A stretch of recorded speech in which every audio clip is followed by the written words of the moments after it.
The Outer Worlds 2 is a delightful game. It's an RPG made for RPG sickos with a wealth of choices, modifiers, and branching paths. It's funny without being too desperate, exciting without veering too far off the path of sci-fi hijinks. The semi-open world design keeps the narrative focused and moving along at a brisk pace. It's got Jeremy Lay in it. You lost, stranger? So far in my time with the game, I have enjoyed the build crafting, the looting, the shooting, but one thing I did not expect was for this game to be as thought-provoking as it is in its satire of capitalism run amok. Beneath the half-earnest, half-goofy exterior, the jokey companions, the lighthearted tone, The Outer Worlds 2 has some surprisingly insightful things to say, especially when it comes to the internal contradictions and complications of everyone's favorite world economic system. Before we get into it though, I'm Infomercial. I like to analyze video games using history, literature, and philosophy. If you like this video and want to support the channel, consider subscribing to my Patreon. The link is down in the description. Now, back to the video.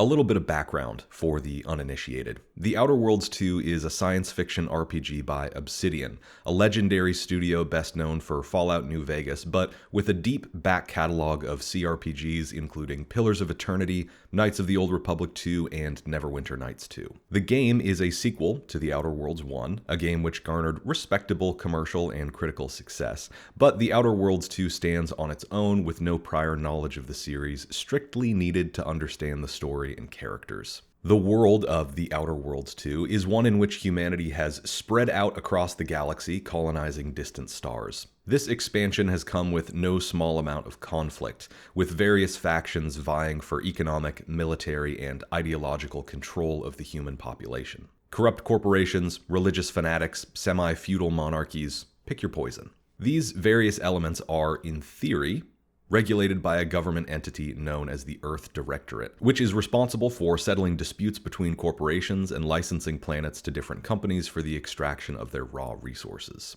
This sort of interplanetary colonialism is only possible due to the invention of a device known as the skip drive, technology that enables faster-than-light travel. These devices are only made in one place, and knowledge of how to make them is a secret carefully guarded by the Protectorate, an absolute monarchy whose founder grew unimaginably wealthy and powerful off of the invention of this technology. The Outer Worlds 2 is published by Xbox Studios, which is of course owned by Microsoft. And given that fact, you might be asking yourself, why would Microsoft, a massive corporation that very much likes capitalism, invest in and publish a game that criticizes the very thing that makes them rich? That question is actually a bit of a skeleton key to understanding The Outer Worlds 2 as a game and what it's trying to accomplish with its story. There's always a risk when a studio, a writer, or a filmmaker sets out to satirize capitalism because most art, at least the kind made in my country, involves at some level a capitalist. Studios are businesses with legal duties to their shareholders, and while most people in the C-suite of a film or game studio would always say that they give the artists in their employ freedom to explore whatever themes and stories they want, there's always the threat of the guy who signs the checks yanking the leash at some point. And yet, every year we see plenty of books, films, and games released that are, on the surface, critical of capitalism or outright anti-capitalist. This is because capitalism excels at absorbing critique and even profiting off of it. It's common to see anti-capitalist art used as a sort of safety valve to vent frustrations and criticisms that would otherwise find an outlet in organizing, political activism, or even violence. This idea is explored at length in Mark Fisher's 2009 book, Capitalist Realism. In it, he theorizes that citizens of wealthy capitalist countries have settled for consumerism, albeit consuming media and products that make them feel like they are not consumers at all, but anti-capitalist rebels. Signaling your political allegiance is less about uniting with other people to achieve political goals and more about watching the right shows, listening to the right podcasts, reading the right books, etc., and making sure that people see you consuming these products. There is, ironically enough, a lot of money to be made in taking potshots at capitalism.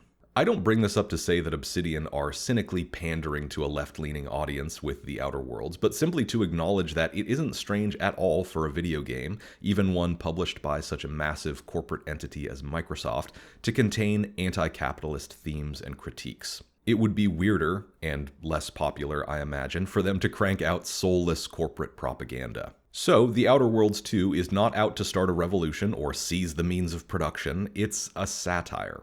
But how successful is the game as a satire of capitalism?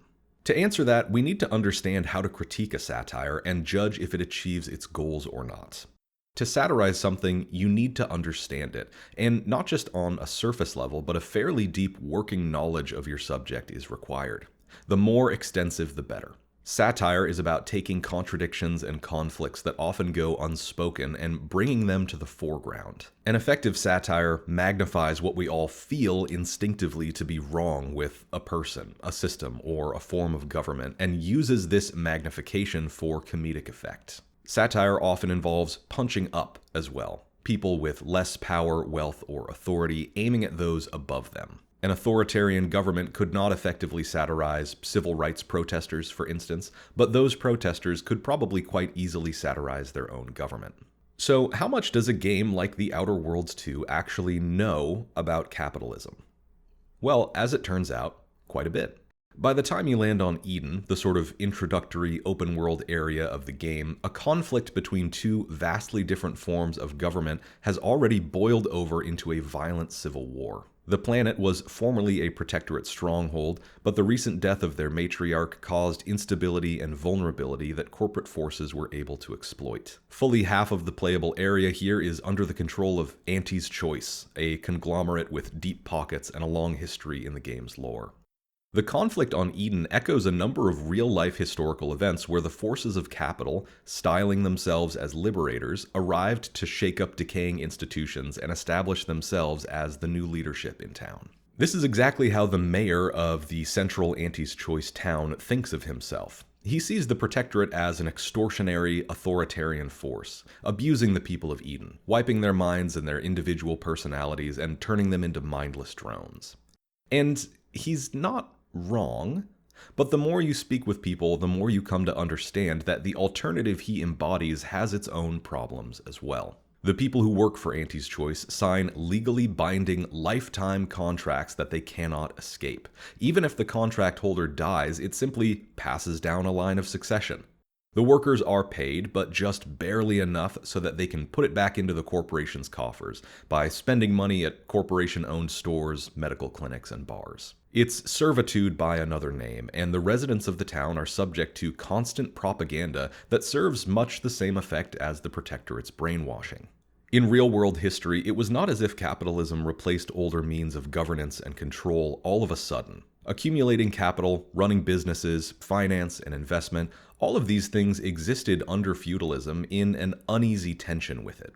The history of the Middle Ages in Europe is a history of a low-simmering and occasionally violent conflict between the forces of business, banking, and capital, and the monarchy, the military, and the divine right of kings. But when this exploded in the 17th century in the form of the 30 Years' War, the pro-capitalist forces did see themselves as liberators, in a sense. The Dutch Empire, with its vast trade networks and deep connections to pan-European finance and banking, resented pretty much every monarchy on the continent because they saw those institutions as decaying and sclerotic, incapable of keeping up with the times, and constantly impeding their ability to make money and do business. The conflict on Eden between Auntie's Choice and the Protectorate rhymes with this historical conflict between monarchy and capitalism.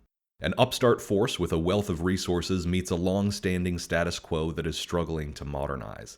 Their clash is inevitable, but it doesn't necessarily mean life gets better for everyday people. The war on Paradise split up families, set the population against itself, and is being used as a proxy for a bigger conflict taking place all across the galaxy. At the end of the day, neither side cares too much who gets hurt in the blowback, so long as they win. A lot of the people you talk to on Paradise are aware of this and feel a good deal of internal conflict over their choice to side with the Protectorate or Auntie's Choice. Inez, one of your companions, is open about the fact that she got a raw deal from the corporate forces, but her response amounts to a bit of a shrug. What am I supposed to do about it? And that's where The Outer Worlds 2 really shines in its satire of capitalism. Meet the new boss, same as the old boss. Things get better and worse at the same time. You can pick dialogue options in some of these conversations to protest people's complacency with being cogs in the machine, but most of the time the person you're talking to will just give you a bit of a side eye or a pitying response. How cute that you're so naive. Or more practically, those sorts of ideas will get you and the people you love killed. Best to keep them to yourself. When you create a character in the Outer Worlds 2, you can choose to give them a flaw. This will open up more build options, but it also hinders your character in certain ways as well. I picked the dumb flaw because I had picked the brilliant perk, and I thought it would be funny to play as a sort of idiot savant character, a gunslinging, smooth-talking stupid guy who occasionally stumbles ass backwards into being smart. My plan was to be a renegade, someone operating outside of the slavish authoritarianism of the Protectorate, the mindless corporate obedience of Auntie's Choice, or the religious orthodoxy of the Order. I thought it would be fun to poke and prod at the character's deeply held beliefs, a sort of Socrates meets Mr. Bean character who would blow into town, make a mess, and leave a deep, if not always positive, impression on folks. This all went swimmingly until about halfway through the game, where I had a chance to meet with some of the upper management of Auntie's Choice. I had been tasked with trying to curry favor with them in order to get their help retrieving an item of significance to the plot, and I swaggered into the meeting with my usual stupid charm, fully planning on blowing holes in whatever obstacle I couldn't lie my way through. But I was taken aback a bit when the vice presidents who I met with told me exactly what sort of problem they wanted me to fix, and why they wanted me to be the one to fix it. Apparently, some of the workers had stopped working, and they were asking for things. The vice presidents seemed baffled, offended that their underlings would do something like that. I told them it was a strike. They didn't understand the meaning of the term, but they wanted me to go do something about it, and they figured a renegade outsider like myself was the perfect person for the job.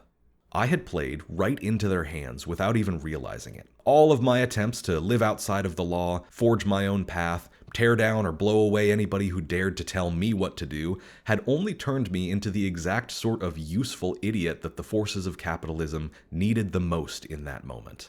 It didn't matter how much I hated them, how heavily I criticized them, how much I tried to live outside of their control. Even my rebellion had been commodified. And isn't that how it goes in real life? No matter how much you hate it, or rail against it, or even spend your days trying to undermine or escape it, capitalism can usually find a place for you. It can find a way to exploit you, absorb your labor, profit off of you. It's quite rare for someone to truly live outside of its power, and even then, the dream of rebellion and self-sufficiency, that cowboy outlaw lifestyle I was attempting to embody, is useful. Criminals have long been used to discipline the power of labor movements in history. Dumb, violent people, like my character, who think they're above society's rules, end up reifying the power and control of those already at the top. There is a third option, though. For people who don't want either the corporate control of Auntie's Choice or the suffocating authoritarianism of the Protectorate, you can side with the Order. The Order is a lot of things. It's a religion, sort of. It's a charitable organization taking in pilgrims, wayward souls, and refugees. It's a scientific institution dedicated to studying probability and chance, hoping to divine some sort of predestined order in the chaos of the universe. To them, the universe has a point, a will, one that is expressed in equations which human beings can understand if they study hard enough. On the surface, nothing could be more different from the blatant exploitative capitalism of Auntie's Choice than the Order, but in reality, I think they're just an expression of another side of capitalism, one that often goes unnoticed. Essential to the function of capitalism is the market. You could think of it as the sum total of every business transaction on Earth at any given time, but it's even bigger than that. Economists like Adam Smith spoke of the invisible hand of the market. The market in day-to-day conversations about money, business, and exchange is almost like a living being. The market gets spooked. The market won't bear certain costs. The market decides things. It's an all-powerful but invisible personality without personhood. It is responsible for prices, capital flows, and distribution of resources, but it can never be held accountable for those things either. There's a scene in Leigh Bardugo's book, Ninth House, a fantasy story about occult groups at Yale University, where a man performs an animal sacrifice in front of a bunch of business and finance majors. He's a haruspex, a priestly figure who reads the future from the entrails of animals, and he's there to divine the will of the market through this ritual. He sees good fortune in the guts, and they throw a frat party for him. I love this little detail in that book. The market is a sort of god, and a mercurial one at that. Read his signs right, invest in the right businesses, predict the future a little, and he will bless you with riches beyond your imagination. Interpret his will wrong, and you crash the global economy. Thousands upon thousands of people nowadays are employed in fortune-telling by another name, trying to divine the future based on arcane signs given by an impersonable, all-powerful market. The Order are doing something similar, attempting to predict the future and align themselves with the grand plan of the universe. They use mathematics and science to do so. They respond to doubt or questions about their ability to steer humanity vis-a-vis these methods with ridicule and hostility, even while they fully admit that their predictions are less than 100% accurate. In fact, residents of a refugee camp that they run place the odds of any given Order prophecy being correct at about 50%, the same as flipping a coin. Some people under the control of the Order obviously chafe at this. Isn't there a better way to make decisions or reach a consensus? Why are we at the mercy of eggheads running calculations when we know what we need? We need more space, more tents, more food, better medicine. Why should we wait until some unaccountable algorithm tells us that we can have what we need? The Order, like capitalism, complicates the distribution of resources. They look down on people who wish to simplify the process or make it more humane, accusing them of naivete, of being bleeding heart do-gooders who just don't understand the way the world works. In the Order, just like in capitalism, there is a strong undercurrent of paternalism. Sure, some folks mean well and they're passionate about doing good, but they don't see the whole picture. And all of their ideas might sound good on paper, but if we ever tried them in real life, it simply wouldn't work. Just like the old saying goes, if you aren't a radical when you're young, you have no heart. If you aren't a conservative when you're old, you have no brain.